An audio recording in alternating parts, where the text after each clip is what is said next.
Deus Santo, no nome de Jesus, abençoa as nossas vidas hoje com a Tua palavra, Deus. Que esta fé que vamos pregar, vamos meditar nela, seja produtiva nas nossas vidas, abrindo as nossas mentes e os nossos corações, no nome de Jesus. Amém. Bom dia, você que me assiste. Deus abençoe a tua manhã e todo o teu dia, no nome de Jesus. E quero deixar para você já um grande abraço e pedir que Deus te abençoe poderosamente na sua palavra. Vamos falar hoje de fé, né? E a pergunta é: pode esta fé salvá-los? Pode esta fé salvá-los? Vamos ler. Estamos estudando a Epístola de Tiago e vamos ler o capítulo 2, o versículo 1, o versículo 5, o versículo 9, o 12, a parte A, o 14 e o 20 e o 22 a 24.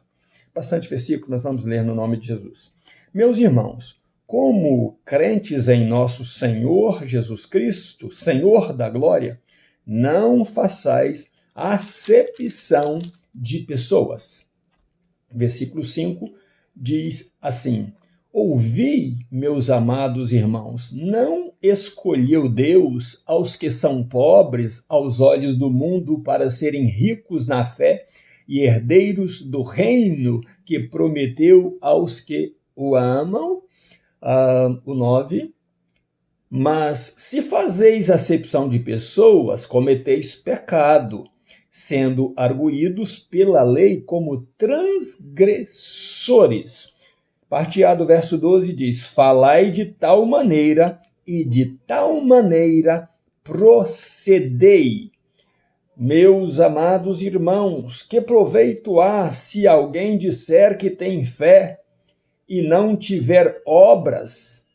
Por esta fé, pode esta fé salvá-lo? É o título da nossa mensagem. Pode esta fé salvá-lo? Eu vou repetir a leitura. Meus amados irmãos, que proveito há se alguém disser que tem fé e não tiver obras? Pode esta fé salvá-los? Verso 20. Mas queres saber, ó homem insensato, que a fé sem obras é inútil? Verso 22. Vês que a fé cooperou com as suas obras, e pelas obras a fé foi aperfeiçoada. E se cumpriu a escritura que diz: Abraão creu em Deus, e isso lhe foi imputado para a justiça, e foi chamado amigo de Deus. Vês então que o homem é justificado pelas obras e não somente pela fé. Glória a Deus pela palavra de Deus lida. Estamos falando um assunto bem complexo e existente no nosso meio, existente nas nossas vidas. Então, lembremos que Tiago começa o capítulo 2 com uma pergunta: queridos irmãos, como vocês podem se autodenominar que são crentes salvos em Cristo, o Senhor da glória, se vocês fazem diferença ou tratam diferentes os ricos e humilham os pobres? Né? Tiago faz esta pergunta no princípio do seu capítulo, dizendo: vocês dizem ser salvos fazendo essas coisas, aplaudindo os ricos, honrando os ricos e humilhando os pobres?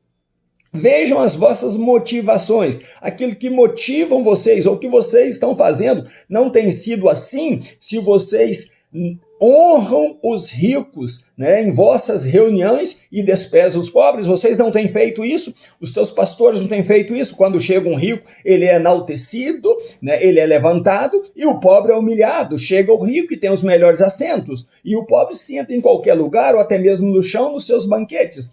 Assim, Tiago apresenta essa situação de insensatez nas igrejas. E ele pergunta aos irmãos: por que vocês preferem honrar aqueles que desprezam, que desonram o nome de Cristo? Né? E várias formas eles usam para desonrar o nome de Cristo. Por exemplo, eles louvam a si mesmo na sua abastança, né? Nos seus celeiros cheios, como diz aquele louco aquele dia: eu tenho demais para viver, eu não preciso de mais nada, hoje eu posso folgar, me alegrar naquilo que tenho. E então Jesus disse que naquela noite foi dito: louco, hoje te pedirão a tua alma. E para quem será a tua alma? Então isso está acontecendo na insensatez das nossas igrejas. A honraria aos ricos e o menosprezo aos pobres, né? Quase todos os cultos são assim. O pastor despede com a bênção apostólica e depois ele pega os melhores abastados da igreja e vão para os seus restaurantes e pizzarias melhores possíveis, enquanto o pobre sai dali sem nada no ventre, indo para casa, enquanto eles saem gozosos dos restaurantes, né, ali cheios de alimento. O filho do pobre, a criança do pobre não tem nem o leite para tomar a sua próxima mamadeira. Está sendo assim nos nossos meios, né? Esta a filosofia de crescimento, aí, essa ideologia de ter igrejas grandes e sofisticadas tem feito com que o pobre se ausente da igreja por falta de recurso, por falta de suprimento, por falta de cuidado. Mas não tem sido assim? Ou eu estou pregando a mentira, estou falando a verdade?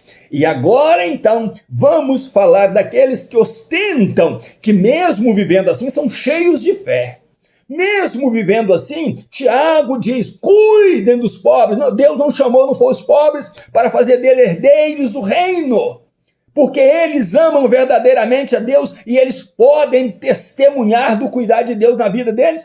E então ele começa a falar: e essas pessoas que vivem assim, dizem ter fé sem fazer nada, sem fazer nenhuma obra, sem cuidar do pobre, sendo que a ordem é: ame o teu próximo como a ti mesmo. Hoje em dia nós temos pobres orgulhosos que se juntaram a esses ricos para zombarem dos pobres, para criticar os pobres, para rir, para fazer piada dos pobres.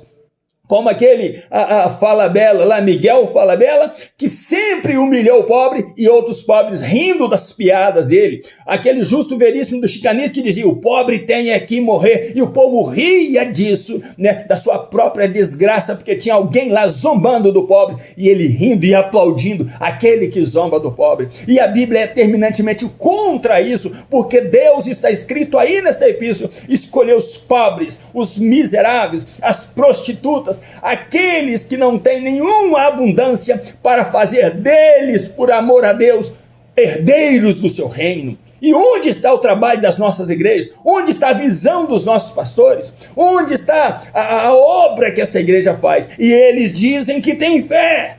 Que fé é o importante, que fé te leva ao céu. Mas Tiago apresenta uma fé que sem obra ela é morta. Assim como o corpo, diz Tiago, precisa do espírito para estar vivo, a fé precisa da obra para dizer que ela é uma fé viva. E a sua fé sem obra, ela é morta. E você diz: não, mas eu creio que há um só Deus. E Tiago diz: olha, o diabo e os demônios também creem e até estremecem na presença dele. Se você crê e não faz nada pelo teu próximo, você não trabalha para o necessitado, você não mostra obras, né?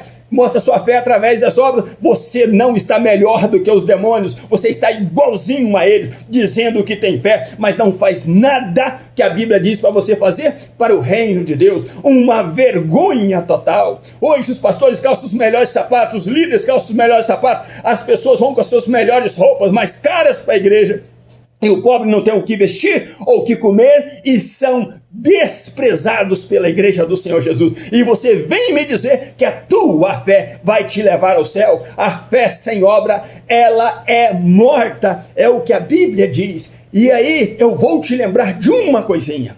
Abraão, ele não foi justificado só por acreditar em Deus, ele foi justificado pela sua atitude em dar o seu filho lá no altar para Deus, em oferecer o seu filho no altar para Deus, acreditando e obedecendo em Deus, ele praticou a sua obra de obediência, por isso ele foi justificado diante de Deus e foi chamado amigo de Deus. E Tiago também traz a menção de Raabe, que escondeu os espias, que protegeu os espias e disse para os espias ir por outro caminho. Não só foi salva Raabe pela sua obra, mas foi salva toda a sua família, e ela entra para a linhagem de Cristo. A prostituta agora está na linhagem de Cristo, porque provou que tinha fé através da obra.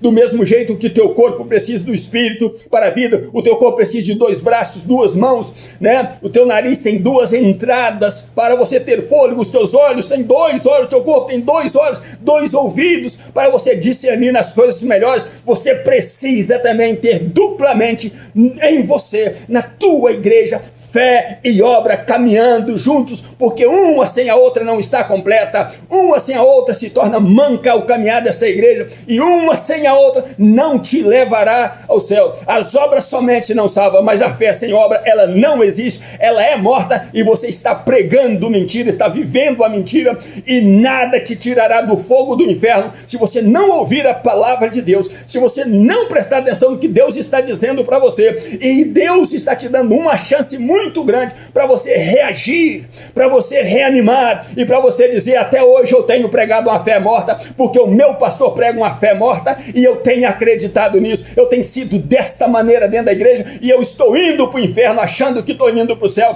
vivendo aqui o luxo, vivendo a luxúria, fazendo acepções de pessoas, vivendo o melhor que esta vida tem para oferecer para mim, mas esta vida que você tem não é a vida que Deus quer para você ter direito a um reino na glória, para você ter direito em crer no Senhor Jesus, acreditar nele fazendo obras e ter a sua salvação segura em Cristo Jesus. E eu volto a perguntar: pode esta fé salvá-los? De maneira alguma. Para você ser cristão verdadeiro, para você ser um crente no Senhor Jesus, você precisa praticar aquilo que a Bíblia diz, e sem a prática das obras, a sua fé nunca será reconhecida por Deus. A sua fé é mentirosa e é vã, e você não verá a Deus. Então, no nome de Jesus, tenha essa oportunidade, ouvir a palavra. O que eu te prego não é nada meu contra você, é a Bíblia de Deus sendo trazida de forma prática, é a Bíblia de Deus sendo trazida para o meio de quem quer ser realmente, dizer que realmente é cristão, porque o teu Cristo te ensina isto, a viver uma vida prática e objetiva nessa terra até a volta dele, no nome de Jesus. Que Deus abençoe você e família. O capítulo 2 nós encerramos agora, vamos para o capítulo 3 amanhã. Mas eu quero que você seja abençoado e abençoada com esta palavra, no nome de Jesus. Ainda nos meus pijamas, buscando a Deus, um grande abraço meu. Que Deus te abençoe, te motive a viver fé e obras juntas, no nome de Jesus. Ainda nos meus pijamas, buscando a Deus. Pastor Rivo Martins, Deus abençoe você e família, em nome de Jesus.